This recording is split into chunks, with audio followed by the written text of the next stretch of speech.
your ad appears in places where you almost certainly will go before you make that purchase.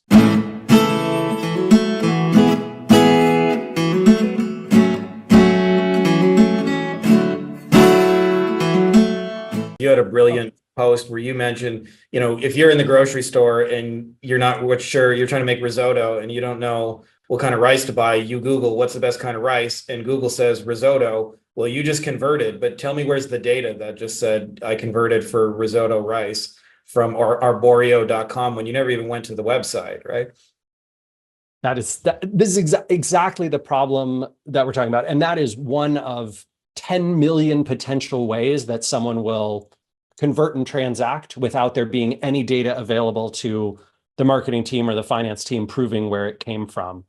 And I would just say that people who are building what they believe are highly sophisticated, machine learning driven, AI driven models using econometrics and marketing mix modeling, I hate to say it, but unless you're spending literally $100 million a quarter, and 90+% of that spending is on specific ad channels, and those ad channels are all you're really trying to attribute, you don't have the scale to be using that technology. Yeah. It just doesn't work at any smaller scale.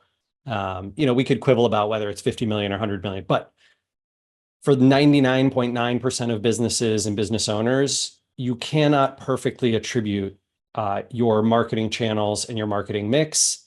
And if you're trying, you're probably wasting time that could have been spent creating stuff that people would actually like and use and trust you with and buy from you because that gets an amen from me over there, because to me this is actually not a new problem. I've been in a lot of the top lawyer masterminds, been sitting with the personal injury lawyers, the a-holes you guys all see on the billboards, and one of the challenges they had is we would always talk about tracking. And they one of the things is a lot of lawyers have a branded phone number, something that's easy to remember. So in the phone number, you don't have to remember 7 digits. Like there's one guy who's like 999999, call all nines and you get me. But they would have this problem. They'd go, well, if somebody sees 20 years of TV commercials, gets in a car accident, on the way to the hospital, they look out the window, they see a billboard of mine. Then a couple weeks later, they go home and Google personal injury lawyers. They see my pay-per-click ad, don't click it, scroll past, read my reviews, then decide to click on my website, don't immediately buy and get retargeted with a Facebook ad. You try and tell me that attribution came from a Facebook ad, and I'll call you a liar, right? And fundamentally, the problem, I think the biggest problem here is that there are a handful of extremely large, powerful companies that have a huge amount of influence over sort of the online journey that almost everyone experiences.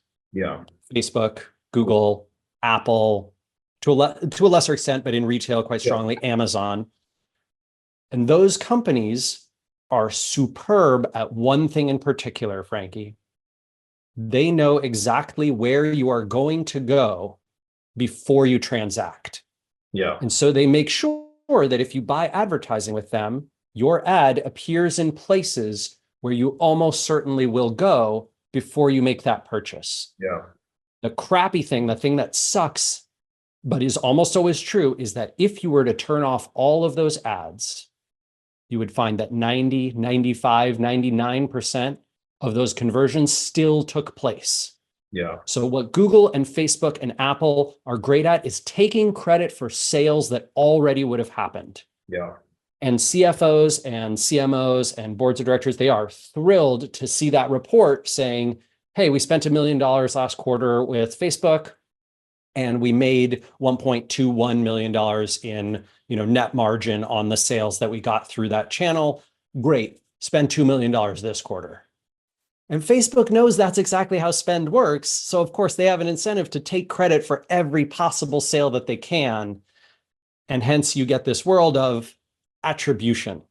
Hey guys, if you like this video, you may also like my best-selling book here, Beyond the Agency Box. It is all about scaling a digital marketing agency while eliminating meetings and phone calls. We actually sell our stuff phoneless. We don't have any client meetings, and we also hire our team entirely without meeting phone calls, which allows us to, like actually kind of live a life. I've laid out the entire blueprint and everything you need to know, getting clients, onboarding, setting expectations, scaling, building a team, you name it. It has been a bestseller on Amazon now for over 5 straight years, but now you can get it even cheaper than you can get it on Amazon. So I can't tell you the exact price because it may change when this video is released, but there should be a link to it below, either in the description of the video or as well as a pinned comment. So if you're interested in that, check out that video and you can get a copy for super cheap.